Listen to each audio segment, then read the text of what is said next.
नमस्कार दोस्तों, स्वागत है आपका मेरे चैनल पे। आज हम हिंदी की टेस्ट सीरीज में संधि टॉपिक पढ़ेंगे। संधि, इससे रिलेटेड जो भी इंपॉर्टेंट क्वेश्चंस हैं वो मैं आपको बताऊंगी जो एग्जाम में आते हैं। सबसे पहले संधि की डेफिनेशन आती है कि संधि जो होती है उसमें जो मेल होता है वो किन का होता है, वर्णों का होता है कि शब्दों का होता है। तो आपको ध्यान रखना है कि जो संधि है उसमें दो समीपवर्ती वर्णों के मेल से जो विकार उत्पन्न होता है, मतलब जो परिवर्तन होता है, उसे हम संधि कहते हैं। इसे हम एग्जाम्पल से समझते हैं।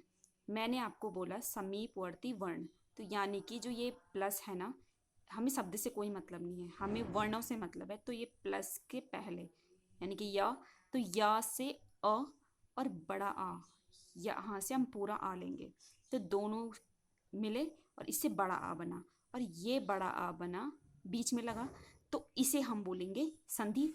हमने समीपवर्ती वर्णों का मेल करवाना है, ना कि शब्दों का। क्लियर?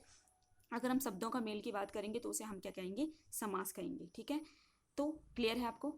अब संधि तीन प्रकार की होती है: स्वर संधि, व्यंजन संधि और विसर्ग संधि। आज हम स्वर संधि पढ़ेंगे इस पार्ट में। स्वर संधि: दीर्घ संधि, गुण, वृद्धि, यण और अयादि। स्वर के कितने पार्ट होते हैं? 5। एग्जाम में पूछा गया कई बार। सबसे पहले दीर्घ, इसमें बड़ा आ, बड़ी ई, बड़ा ऊ बनता है। गुण, इसमें ए ओ अर बनता है। वृद्धि, इसमें मात्राओं की वृद्धि होती है। कई बार दीर्घ और वृद्धि में लोग कंफ्यूज हो जाते हैं कि इसमें भी बड़ा बन रहा है और इसमें भी बड़ा बन रहा है। आपको ध्यान रखना है कि जो दीर्घ है इसमें बड़ा आ, बड़ी ई और बड़ा ऊ बनेगा, और जो वृद्धि है इसमें आई और औ बनेंगे। क्लियर? जैसे इसमें गुण में ओ बन रहा है ना, तो वृद्धि में औ बनेगा। इसमें ए बन रहा है तो वृद्धि में आई बनेगा। यण, यण में य व र बनता है। और अयादि, अयादि में य आय आय आओ आओ बनेंगे। एक और चीज आपको अयादि से याद रखनी है, जो अयादि संधि है इसमें जो भी शब्द होते हैं उनको विच्छेद करने के बाद उनका एक मीनिंग नहीं होता। हाँ, एक और चीज कि जब भी हम वर्णों का मेल करवाएंगे या फिर विच्छेद करवाएंगे तो आपको ध्यान रखना है कि इनका अपना एक मीनिंग होना चाहिए। क्लियर? देखिए, अगर हम ऐसे नहीं कर सकते कि हमने बोला सत और आग्रह, है ना, तो ऐसा नहीं होगा। दोनों का अपना एक मीनिंग होना चाहिए। पर अयादि में क्या होता है कि जब इसको विच्छेद करते हैं ना, उस टाइम पे इन शब्दों का कोई भी मीनिंग नहीं होता है। तो जब इस तरह से शब्द तोड़े जाते हैं, विच्छेद किए जाते हैं, तो उसे हम रूढ़ शब्द कहते हैं और ये व्यवहार में लाए जाते हैं, पर ये इनका वैसा मतलब नहीं होता है अर्थ की दृष्टि से। क्लियर? अब सबसे पहले आते हैं दीर्घ संधि पे। देखिए, दीर्घ संधि में बड़ा आ, बड़ी ई और बड़ा ऊ बनेगा। हम एक से समझ लेते हैं। हमने क्या किया, चाहे छोटा आ ये तभी भी बड़ा बनेगा, छोटा आ बड़ा आ तभी भी बड़ा आ बनेगा, बड़ा आ और छोटा आ तभी बड़ा आ बनेगा, और बड़ा आ और बड़ा आ तभी भी बड़ा आ बनेगा। क्लियर? तो कुल मिला के हमें इसमें बड़ा बनाना है। बड़ा आ, बड़ी ई, बड़ा ऊ। ई में भी यही रूल फॉलो है और ऊ में भी यही रूल फॉलो है। देखिए, जो जो भी हमारा प्रोडक्ट बनेगा उसको हमने बीच में डालना है। क्लियर?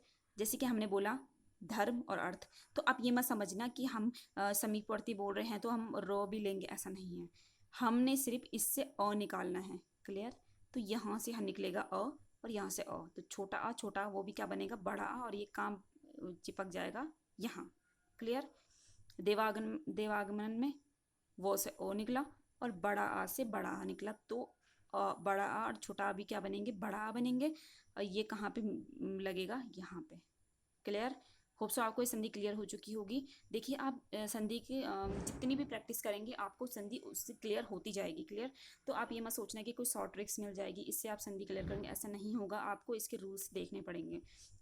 तो दीर्घ में हमने क्या देखा कि हमने इसमें बड़ा आ, बड़ी ई या फिर बड़ा ऊ बनाने के लिए बस एक तरफ बड़ा आ होना चाहिए, या फिर अगर दोनों तरफ छोटे या फिर छोटी ई भी है या फिर छोटा ऊ भी है ना, तो तभी भी बड़ा ऊ ही बनेगा। क्लियर? अब इसके बाद आते हैं गुण संधि पे। गुण संधि में हमने क्या बनाने हैं? ए ओ और आर। क्लियर? अब देखिए ए ओ आर कैसे बनेंगे। आपने एक सीक्वेंस देखना है। प्लस से पहले हमने बड़ा आ हर जगह लिया है। देखिए, लिया है ना, बड़ा आ लिया। ये तो ऑप्शन है कि बड़ी ई बनाना है कि बड़ा ऊ बनाना है, पर वैसे हमने बड़ा आ ही लिया है। अब देखिए, इसके बाद बड़ा मतलब इसके यहाँ पे हमने अ लिया है, और अ के बाद यानी कि जो उत्तरवर्ती है, पूर्ववर्ती में तो अ लिया है, पर उत्तरवर्ती पार्ट है वहाँ पे हमने कोई भी भिन्न स्वर लिया है। क्लियर? अब देखिए, गुण संधि बनाने के लिए हमें ए ओ आर बनाना है। ए ओ आर बनाने के लिए आपको कुछ नहीं करना है। देखिए, आप कुछ शब्दों से भी क्लू निकाल सकते हैं और कुछ आप इनके नियम भी याद कर लेना।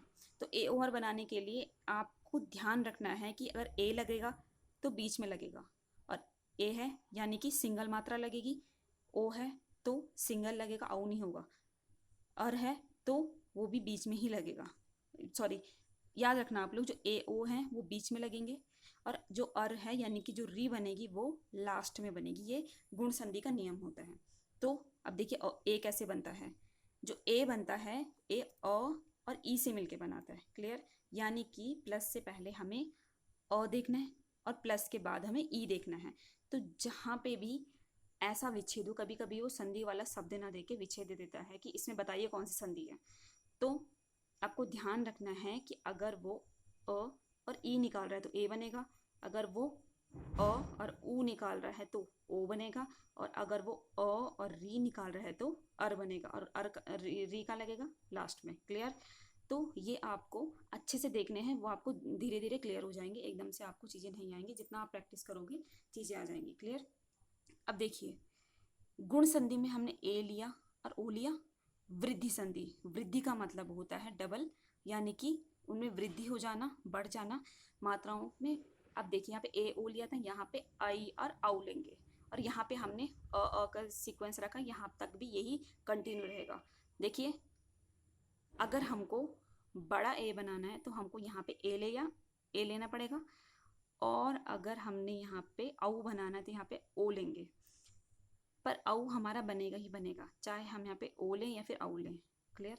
अब देखिए, अ और ए, तभी भी ए बना, यानी कि प्लस से पहले देखेंगे, इधर का और इधर का हमें मतलब नहीं है। तो प्लस से पहले क से अ बना, और ए से हमने ए का ए एज इट ले लिया, और इससे क्या बना हमारा आई। क्योंकि यहाँ पे याद रखना, अब जो ये होता है ना, इसमें एक मात्रा इसका मतलब होता है, और इसका मतलब डबल मात्रा होता है। क्लियर? अब जैसे ओ है, ओ में यहाँ से हमने ओ लिया और यहाँ से ओ लिया तो औ बनेगा है। अगर हम यहाँ से अ और यहाँ से बड़ा औ लेते, अगर औ लेते हैं तभी भी हमारा औ ही बनेगा। जैसे दंतोष्ठ, परमौषध, तो याद रखना आप लोग, ये कहाँ पे लगेंगे? बीच में लगेंगे। ठीक है? तो वृद्धि संधि यानी कि मात्राओं की संधि, और दीर्घ में बड़ा आ बड़ी बड़ा वो बनेगा, और वृद्धि में यहाँ पे मात्राओं की वृद्धि हो जाएगी। यहाँ पे मतलब जितने भी आपको डबल चोटी दिखाई दे रही, तो यानी कि ये हमारे वृद्धि संधि है। क्लियर? अब आते हैं यण संधि में। यण में य व र बनेगा। यण से आपको एक चीज याद रखनी है, जो आपको देख के ही पता लग जाएगी। यण संधि में आप लोग ये ध्यान रखना कि य से पहले हमारा आधा स्वर लगेगा, व से पहले आधा स्वर लगेगा, और री से पहले आधा स्वर लगेगा। जैसे कि हमने क्या किया, इत्यादि, तो य से पहले आधा स्वर, आधा तव, तो जो भी है इसमें आधा आधा लग रहा है ना, ये लग रहा है, ये देखिए, अन्वय, व से पहले आधा, व से पहले आधा, है ना। तो ये आपको ध्यान रखना है कि य व र में य से पहले आधा स्वर लगेगा, तो इससे हम पता लग जाएगा ये यण संधि है। अगर आपको इसमें इसके नियम नहीं भी याद होते हैं तो आपको ऐसे याद रखना है कि जिसमें भी आधा आधा आता है ना, या फिर य व र बीच में आना ही आना चाहिए। मतलब इसका जो शब्द बनेगा ना, विच्छेद के टाइम पे नहीं बनेगा जो शब्द, उसमें पहले आधा आना चाहिए। ये क्लियर? अब आते हैं अयादि संधि पे। देखिए, जो अयादि संधि होती है, जैसे जैसे कि मैंने आपको शुरू में बताया था कि जो ये संधि होती है अयादि संधि, इसमें जब हम शब्दों को तोड़ते हैं ना, तो इनका अपना कोई मतलब नहीं होता है ना। जैसे हमने बोला प्रति, एक, है ना, वी, उ, तो वी अपना वी एक उपसर्ग होता है, जो कि मतलब जिसका मतलब किसी भी शब्द को एक बल देना होता है, उसका अर्थ चेंज करना होता है। पर यहाँ पे ये कोई उपसर्ग भी नहीं है, और ना ही कोई ये निषेध वाला कोई उपसर्ग है, कुछ भी नहीं है। तो इनका कोई मतलब है नहीं। जैसे कि ने, गे, गे, भो, पो, तो इनका कोई मतलब है नहीं। तो ये सारे के सारे शब्द जो होते हैं, जो भी शब्द बनते हैं, जब इनका विच्छेद होता है तो ये सारे रूढ़ शब्द होते हैं। रूढ़ मतलब इनका कोई अर्थ नहीं होता है, और ये संस्कृत में आते हैं सारे शब्द। और व्यवहार की दृष्टि से मतलब ये इनका मतलब तो होता है, पर अर्थ की दृष्टि से इनका कोई मतलब नहीं होता विच्छेद करने के टाइम पे। अयादी में हम क्या बनाएंगे, अय आय औ आव ये वो सब बनाएंगे। तो आपको ध्यान रखना है, अयादी में हम क्या करेंगे, अय बनाया तो यानी कि इसके लिए क्या करेंगे हम ए और आ। आय के लिए हम क्या बनाएंगे, बड़ा ए, क्लियर, और ओ। और औ आव के लिए क्या बनाएंगे हम, जैसे कि ओ और अ, ओ और ई, है ना। और आव के लिए हम औ और ई बनाएंगे, फिर औ और अ बनाएंगे। ये अब नियम ना भी याद करो, आपको ऐसे याद रखना है कि ये विच्छेद करने के टाइम पे इनका कोई मतलब नहीं होगा। और दूसरी चीज, यहाँ पे जो भी हमारा ये बनेगा ये बीच में बनेगा, क्लियर। और यहाँ पे ध्वनि आपको आएगी जैसे कि ने और अन, तो नयन, है ना। ए और अ क्या बनेगा, य, अय, सॉरी अय बनेगा। और आय के टाइम पे हम क्या करेंगे, डबल मात्रा ले लेंगे और इका यानी कि गायिका। ये आपको मतलब शब्दों से क्लियर हो जाएगा, पर आपको इसके लिए इसके नियम भी याद करने पड़ेंगे, तो इससे आपको अच्छे से चीज़ें क्लियर हो जाएंगी। तो एक बार आप लोग देख लेना कि इसका कैसे कैसे नियम है। पर जैसे मैंने आपको बताया ये सारे के सारे इसी तरह से होंगे। तो इस पार्ट में हम सिर्फ स्वर संधि के बारे में हमने पढ़ा, नेक्स्ट में हम व्यंजन संधि के बारे में पढ़ेंगे। तो होप सो आपको चीज़ें अच्छे से क्लियर होगी होंगी और आप लोग जितना हो सके संधि की प्रैक्टिस